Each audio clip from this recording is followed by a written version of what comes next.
여러분 안녕하십니까? 2월 14일 수요일 JCN 모닝뉴스입니다. 4.10 총선에서 관심이 집중되는 선거구 중에 하나가 국민의힘 남구을 선거구입니다. 특히 국민의힘 전 현직 의원이자 시장이었던 김기현, 박맹우 두 예비후보의 리턴매치 성사 여부 때문인데요. 어제는 김기현 의원의 험지 출마설이 가라앉은 가운데 같은 당 지방의원들이 갈라져서 지지 회견을 갖는 등 대리전 양상으로 치닫고 있습니다. 전우수 기자가 보도합니다. 국민의힘 남구을 총선 구도에 가닥이 잡혀가고 있습니다.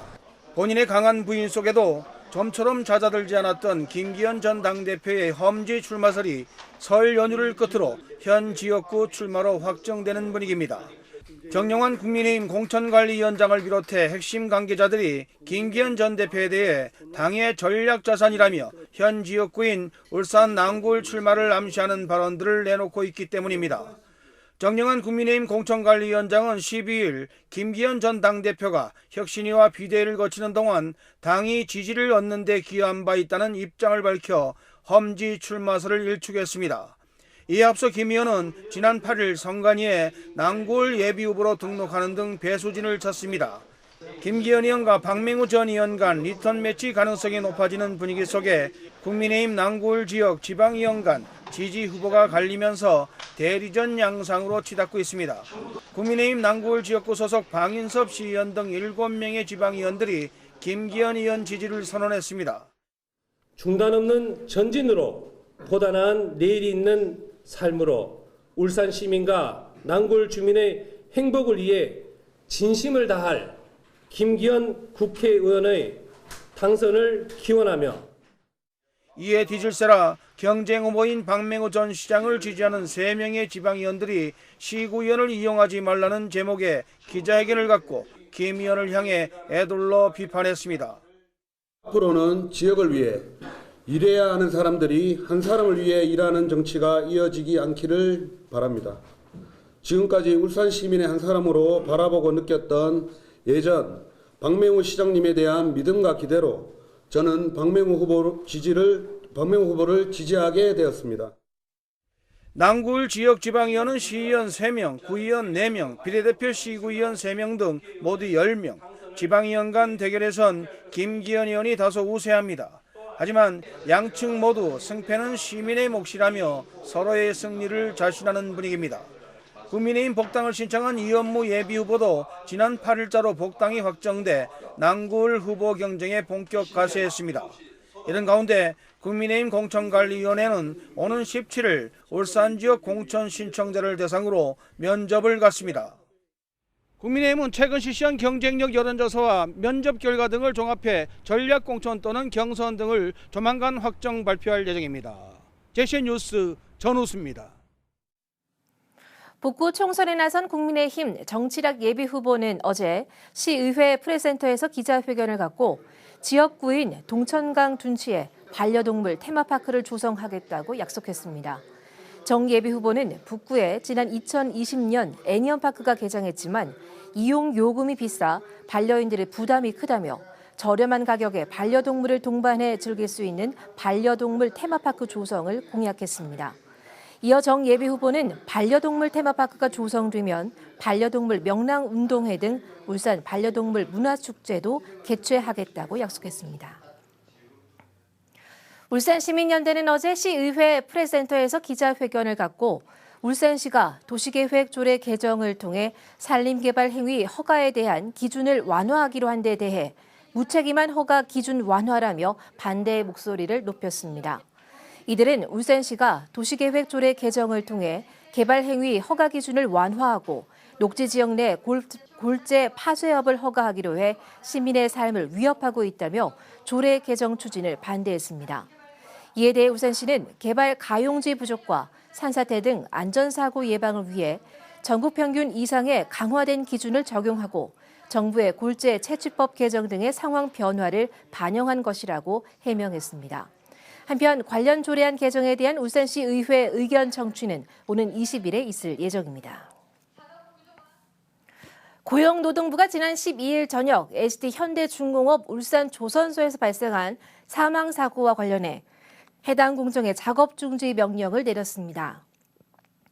SD현대중공업은 뜻하지 않은 사고를 접한 유가족들에게 깊은 위로의 말씀을 전한다며 정확한 사고 원인 파악을 위해서 고용노동부와 경찰 등의 조사에 협조하고 있다고 밝혔습니다.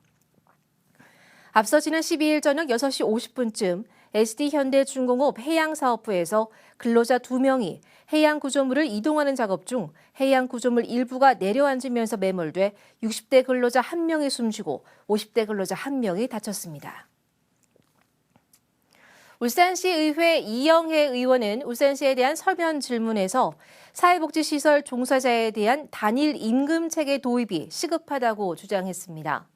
이 의원은 보건복지부가 발표한 2022년 기준 사회복지시설 종사자 인건비 가이드라인 준수율이 울산이 98%로 전국에서 가장 낮은 데다 유사한 업무 담당자 간 인건비마저 편차가 있다고 지적하고 차별적 임금 체계를 바로잡고 임금 격차에 따른 상대적 박탈감과 형평성 문제를 해소해야 한다고 말했습니다.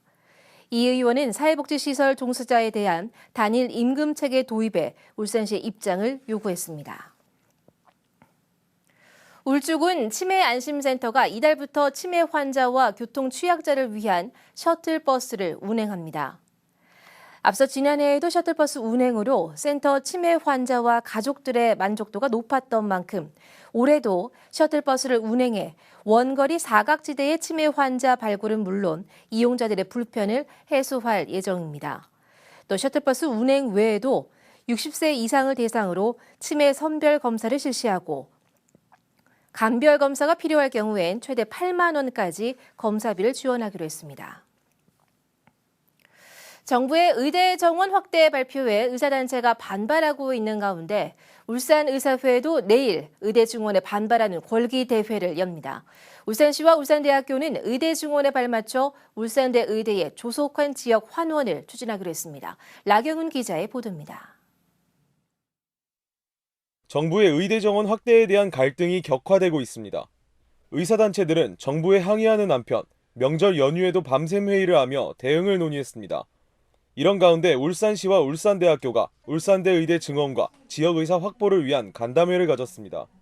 충분하게 검토를 해가지고 저희가 우리 지역 의료 발전을 위해서 한번 충분하게 협력 한번 해보도록 하겠습니다.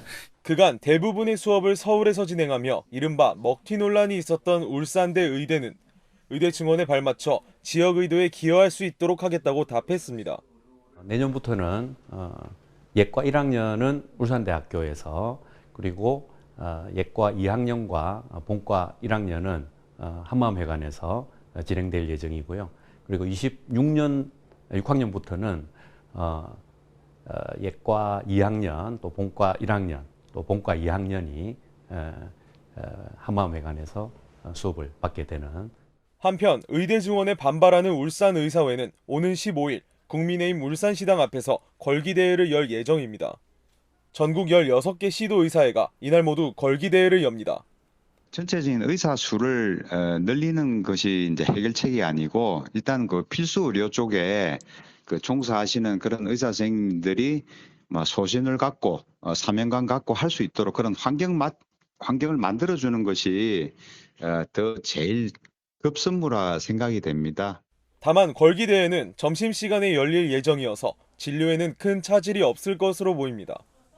계속되는 갈등 속에서 생길 수 있는 의료 공백으로 무고한 시민들이 피해를 보지 않도록 하루빨리 대안을 마련해야 할 것으로 보입니다. JCN 뉴스 라경훈입니다. 울산시가 외국인 투자 활성화를 위해 관내 외국인 투자 기업을 대상으로 현장 방문 상담을 추진합니다. 울산시는 지역에 5천만 달러 이상을 투자한 외국인 투자 기업과 잠재 투자 여력이 있는 주요 기업 중 30개사를 선정한 뒤 직접 방문해 투자 제약 요인 등 기업 고충을 듣고 해결 방안을 마련한다고 밝혔습니다.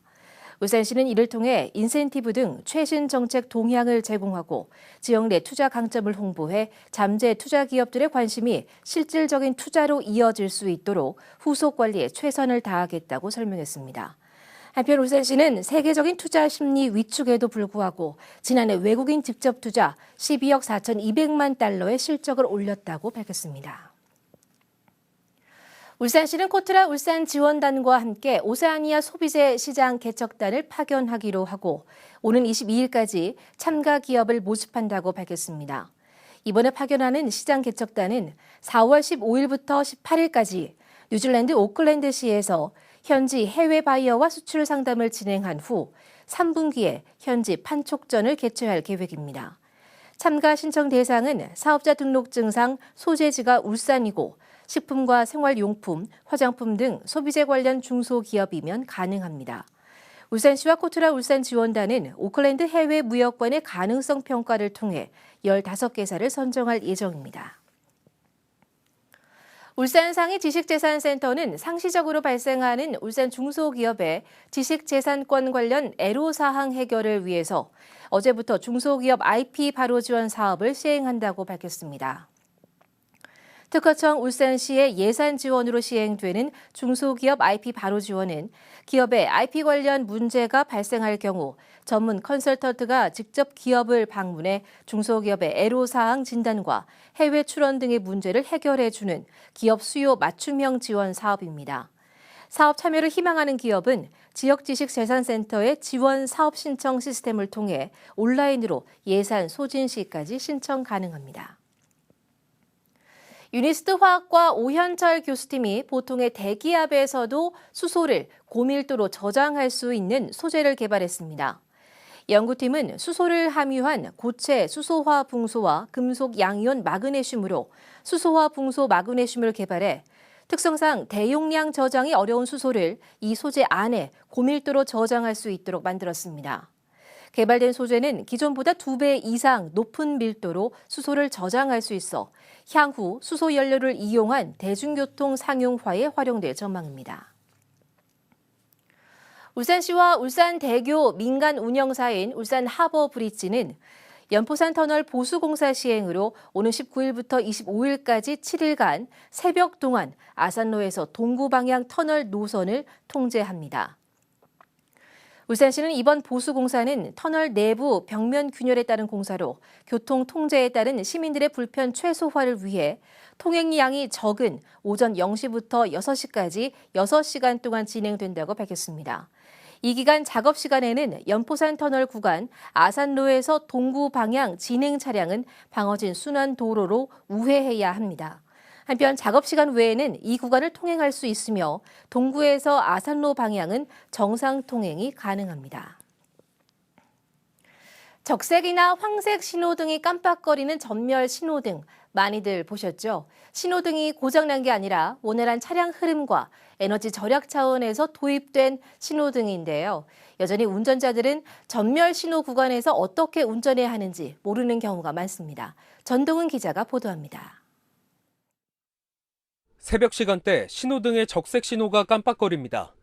야간엔 전멸 신호로 바뀌는 곳인데 이곳에서 지난 7일 횡단보도를 건너던 70대 여성이 출근길 통근버스에 치여 숨졌습니다.